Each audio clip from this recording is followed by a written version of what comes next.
Aujourd'hui, je vous réalise une petite coiffure inspirée par la belle Jessica Alba qui avait une couette sur le côté avec une jolie tresse plaquée. C'est une coiffure très asymétrique qui fera vraiment son effet lorsqu'on a envie d'avoir quelque chose de assez original, on va dire, pour une soirée. Vous allez avoir besoin de plusieurs accessoires pour réaliser cette coiffure, donc votre petit nécessaire à coiffure, avec le peigne, des petites pinces plates ou alors des pinces à chignon si vous avez des cheveux vraiment très épais, des mini élastiques de la couleur de vos cheveux, et on peut commencer. Alors là, je vais commencer par prendre la partie que je vais tresser. Alors je prends mon peigne et je pars en biais de façon asymétrique. C'est un petit peu hasardeux et en même temps c'est le but de la coiffure, mais le peigne va vous permettre d'avoir quand même une bonne définition. Et pour bien attraper les cheveux qui sont dans la zone, ce que je vais faire, c'est que je vais peigner. Mais je vais peigner pour ramener les cheveux vers l'avant et pour avoir ma zone de tresse vraiment libre entre guillemets. Donc là je pousse les cheveux en avant, de façon à avoir vraiment la zone à tresser. Je l'attache d'une façon assez aléatoire également, vous allez voir la coupe que ça va faire. Ouh! Et maintenant on peut commencer. Je vais commencer par une petite section, d'ailleurs ma French braid sera faite de petites sections de façon à ce que ça soit très serré et que ça soit du coup très visible. Je prends 3 mèches de cheveux, je fais passer celle de l'avant au milieu par en dessous et celle de l'arrière au milieu par en dessous.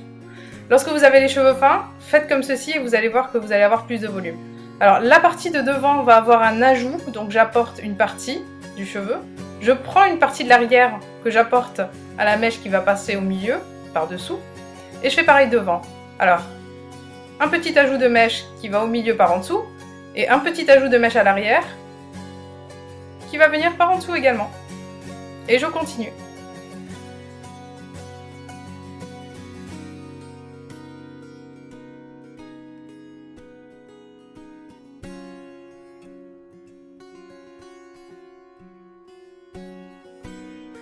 Lorsque j'arrive au bas de ma nuque, il est plus simple de changer de bras, c'est-à-dire que je fais passer mon bras gauche en haut et le bras droit en bas. Vous allez voir que ça vient automatiquement.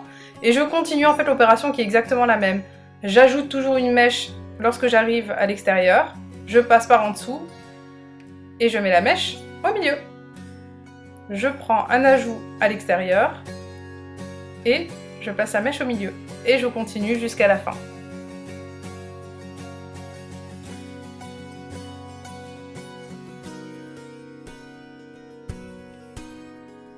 Une fois arrivé ici, je viens sécuriser la tresse avec un petit élastique que j'avais préalablement mis sur mon annulaire pour pas perdre de temps.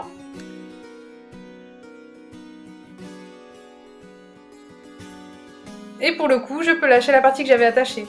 Là, j'ai un petit frisottis, rien de très grave, vous pouvez l'incorporer à votre tresse avec une petite pince. Moi, c'est ce que je vais faire.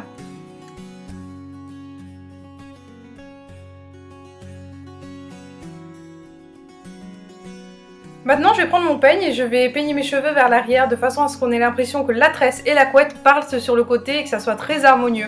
On ne veut pas qu'il y ait une distinction réelle, on veut vraiment qu'il y ait quelque chose d'assez harmonieux. Donc, je prends mon peigne, je place à l'arrière et là, je touche un petit peu avec mes cheveux de façon à donner un petit peu de forme à ce que je veux faire.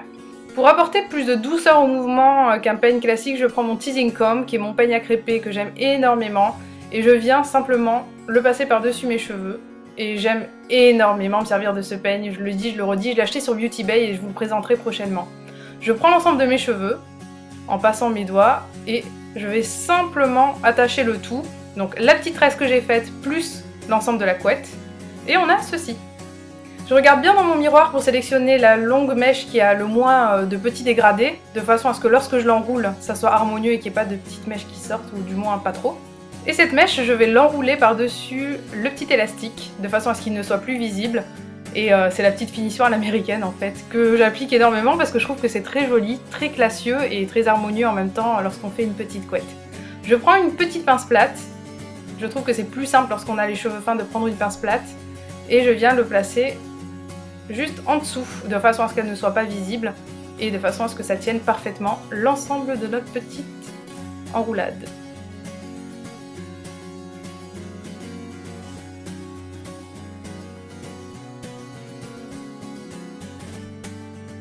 Dernier petit ajustement pour que la petite pince tienne bien toute la journée, qu'elle soit bien cachée à l'intérieur de la couette. Donc voilà ce que je fais, je tire un petit peu dessus et voilà le résultat. Alors ce que je fais, comme j'ai une frange qui est en repousse, je viens la plaquer un petit peu avec mon teasing comb et je la mets simplement derrière les oreilles. Pour un résultat encore plus raide, un petit peu mouillé, vous pouvez aussi placer du spray sur vos cheveux. Mais comme on est au printemps, je trouve que c'est beaucoup plus sympa d'avoir quelque chose d'assez naturel. Dernier petit tour pour que vous puissiez voir l'harmonie de cette French braid et de cette couette qui part sur le côté. Je trouve que c'est très original, très classieux. En tout cas, moi j'adore cette coiffure. N'oubliez pas d'aimer la vidéo si vous avez aimé cette coiffure. N'oubliez pas de vous abonner si vous voulez faire une heureuse. Et je vous dis à très vite. Gros bisous, ciao ciao!